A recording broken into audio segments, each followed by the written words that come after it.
राष्ट्रपति चुनाव को लेकर सियासी गलियारों में हलचल तेज हो गई है। एनडीए के राष्ट्रपति पद के उम्मीदवार रामनाथ कोविंद के सामने विपक्ष ने मीरा कुमार को अपना उम्मीदवार बनाया है।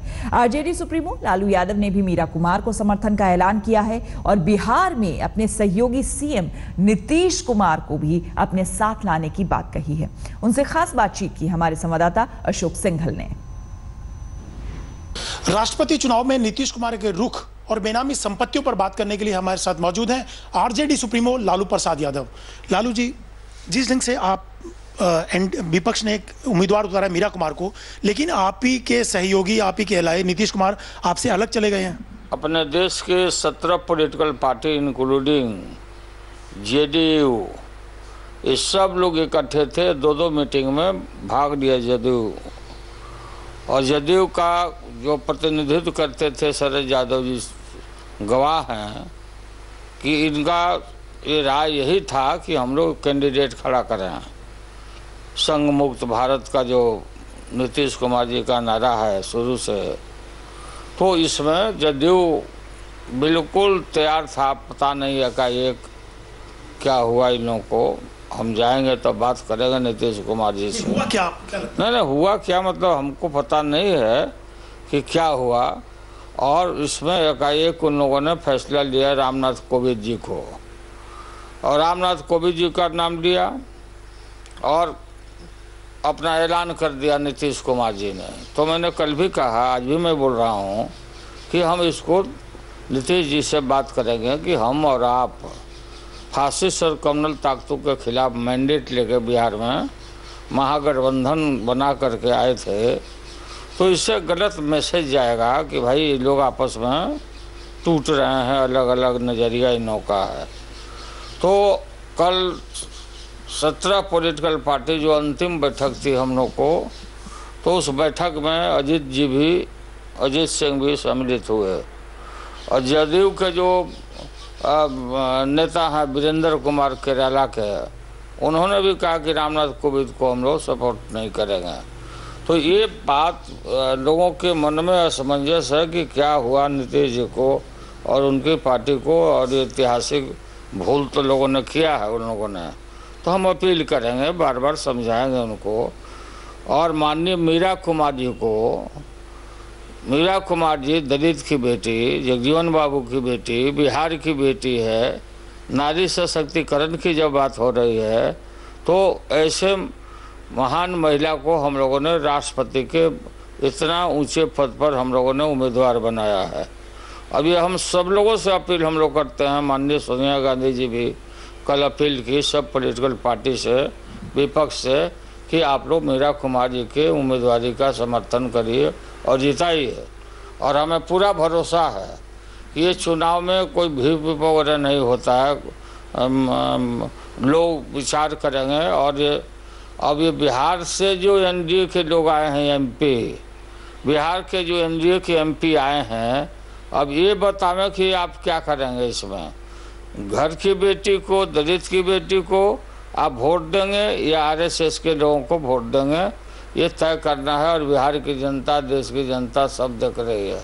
इसलिए हम सब लोग ठोक के ठाके, चूँकि एनडीए ने कोई कैंडिडेट पहले नहीं दिया, हम भी एक पार्टी, हमारा भी वोट है, हम लोगों से तो पूछना भी मुनासिब नहीं समझा बीजेपी ने कि क्या राय है आपका और नहीं राय है, कभी भी नहीं पूछा।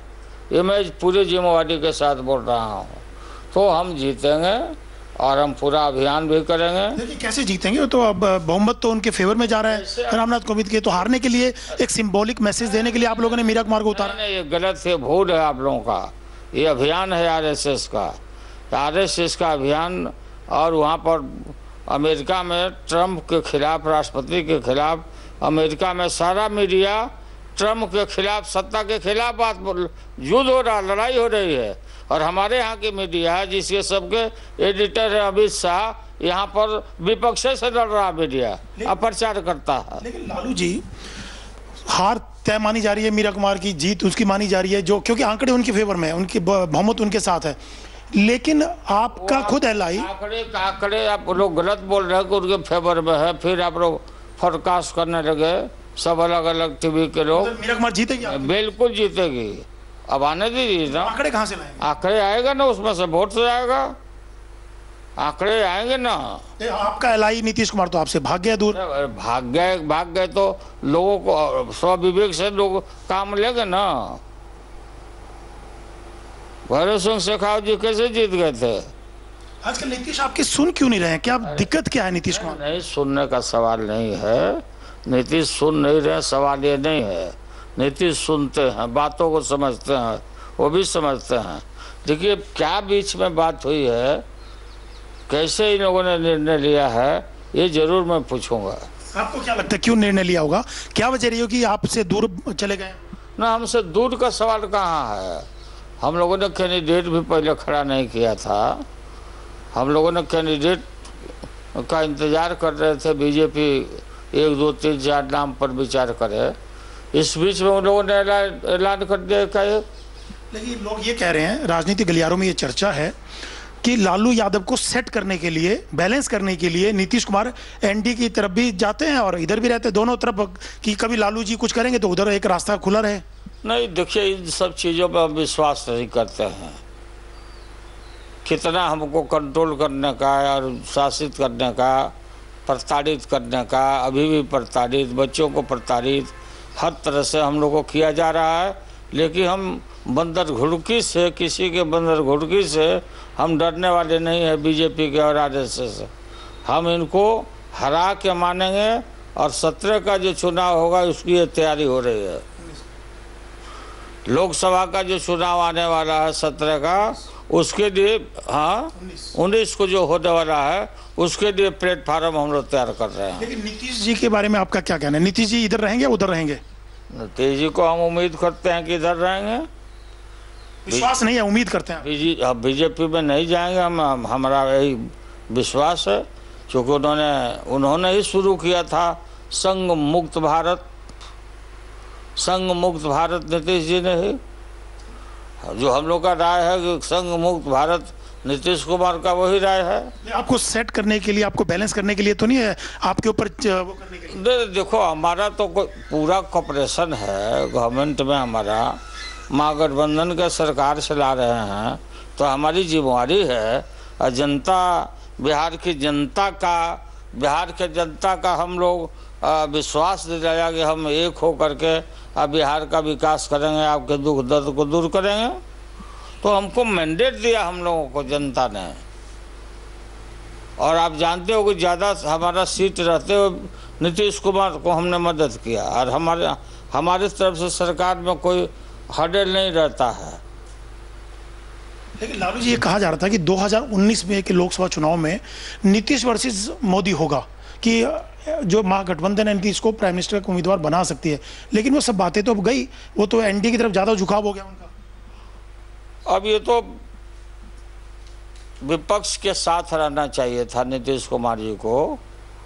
संघ मुक्त भारत की बात उन्होंने की थी और पीएम के कैंडिडेट के रूप में उनको लोग देख रहे थे। लेकिन उनको इन सब चीज़ों को समझना चाहिए। और कोई समय ज़ाया नहीं हुआ है, बर्बाद नहीं हुआ है। हम उम्मीद करते हैं कि नीतीश कुमार सही रास्ते पर आएंगे। लालू जी, एक क्या बीजेपी कोशिश कर रही है कि आपको छोड़ के उनके साथ सरकार बनाए नीतीश कुमार? बीजेपी कोशिश कर रही तो बीजेपी जाने। मैं तो नीतीश कुमार को नहीं कहूँगा कि भागो या हम विड्रॉ करते हैं। बीजेपी क्या सोचती है, नहीं सोचती है, मैं तो नहीं कर सकता हूँ। एक सवाल और है, आप आजकल आपके दिन अच्छे नहीं है, लोग कह रहे हैं, चारों तरफा घिरे हुए हैं। नीतीश कुमार भी आपको आंख दिखा रहे हैं, उधर इनकम टैक्स का शिकंजा भी आपके परिवार के ऊपर है, चौतरफा घिरे हुए हैं लालू प्रसाद यादव। आपके परिवार की बेनामी संपत्तियों को लेके, सेल कंपनीज को लेके पूछताछ चल रही है, अटैच कर दिया गया। ये तो मीडिया की बात चल रही है। मीडिया या जो भी लोग बोलता है बेनामी, ये वो, ये सब जुडिस मामला है। इस मामले पर हमारा कोई कमेंट नहीं है। हम ये लड़ना जानते हैं, हम संघर्ष करना जानते हैं, हम सही रास्ते पर हैं, तो हमारा कौन क्या बिगाड़ लेगा। मैं जानता हूँ कि जितने भी पॉलिटिकल पार्टी के लीडर हैं इस देश में, जो नरेंद्र मोदी अमित शाह के सामने झुक नहीं रहे हैं, उनके ऊपर केस करना, ईडी का केस करना, सीबीआई लगाना, ये सब काम हो रहा है। तो इससे हम लोग डरने वाले कहाँ हैं? पशुपालन का केस बार बार केस में हम लड़ ही रहे हैं। तो इन सब चीज़ों से बंदर घुड़की से लालू यादव नहीं डरता है। हमारे नस में एक भी ड्रॉप खून रहेगा हमारे शरीर में, तो भाजपा को, फासिस्ट और कम्युनल ताकत को हम बर्दाश्त नहीं करेंगे और इनको उखाड़ के फेंकेंगे हम। लेकिन ये कहा जा रहा है कि सेल कंपनी बना करके बेनामी संपत्तियां बनाई गई, उनको इनकम टैक्स ने अटैच भी कर दिया लालू जी पूरे परिवार को। इन सब चीज़ों पर हमको कोई कमेंट नहीं करना। मैंने आपको बताया ना, क्या कंपनी हम कंपनी बनाए, दुनिया में देश भर में कौन कंपनी बनाया, क्या होता है नहीं होता है, इन चीज़ों पर प्रॉपर चीज़ का प्रॉपर जगह जवाब दिया जाएगा। वो इनकम टैक्स ने पूछताछ भी की थी मीसा भारती जी से, उनके हस्बैंड से, बाकी लोग भी हैं कि और अपने जवाब दिए होंगे। ये सब जुडिस मामले हैं, कानून के तहत हम लोग अपना कार्रवाई कर, हम लोग सही है। लेकिन कुछ तो मामला रहा होगा लालू जी, इतना सब बवाल हुआ, इतनी जांच हुई, ये सब सामने आया। कोई मामला नहीं है, कोई मामला नहीं है।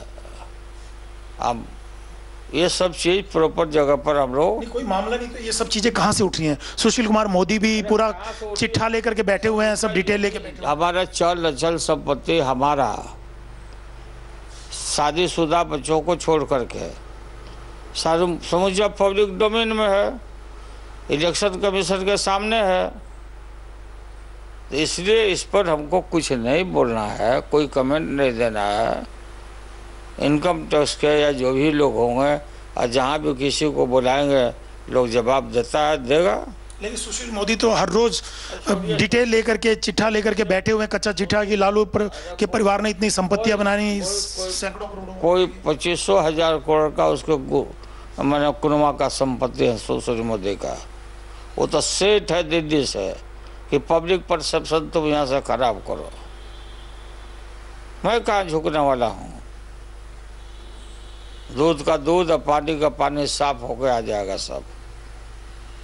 लालू जी, एक और आपके ऊपर आरोप लगा था पिछले दिनों, सवाल उठे थे कि अपने इलाज के लिए सरकारी डॉक्टरों को, हॉस्पिटल डॉक्टरों को अपने घर पे तैनात किया, जबकि वहाँ मरीजों को वो सेवाएं नहीं मिली, वहाँ पे मरीजों को परेशानी उठानी पड़ी। इतना दुष्ट लोग है जो प्रचार करता है इन चीज़ों का। ये देखो, हमको करुणानिधि जी के बर्थडे में हमको जाना था, प्रोग्राम भी हम भेज दिया था, लेकिन इतना हाई टेम्परेचर हुआ हमको और इतना बुखार आया और पूरे बदन में दर्द, तो डॉक्टर हमारे जो फिजिशियन है सुरेंद्र बाबू देखे, और एम्स जो अपना अस्पताल है, ऑफ टाइम में जो 7 बजे ऑफ टाइम हो जाता है, उस समय डॉक्टर लोगों ने आकर के देखा हमको, और जो ड्यूटी में नहीं थे, ड्यूटी करके आए थे, कोई अपराध नहीं किए थे, हमने कोई गलती काम नहीं किया, और आके हमारे हमको नस में एंटीबायोटिक लिक्विड चढ़ाया गया, जैसे पानी बोतल में चढ़ाया जाता है। फिर पानी ख़त्म हो गया, सील करके वो चले जाते थे और ड्यूटी करके आए।